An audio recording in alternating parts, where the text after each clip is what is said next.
এই সরকার দায়িত্ব গ্রহণের পরে কুষ্টিয়া, ঝিনেদা, চুয়াডাঙ্গা, মেহেরপুরে মব সন্ত্রাসের কোনো উদাহরণ কি আপনাদের কাছে আছে? যদি থাকে আমাকে দেন, আমি দেখব।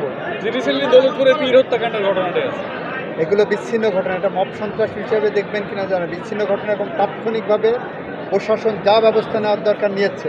আপনাকে যদি প্রশাসনের ওই জায়গায় দায়িত্ব দেওয়া হতো, আপনি এর থেকে বেটার কি নিতে পারতেন, সেই সাজেশনটা আমাদেরকে দেন, আমরা সেটা গ্রহণ করব।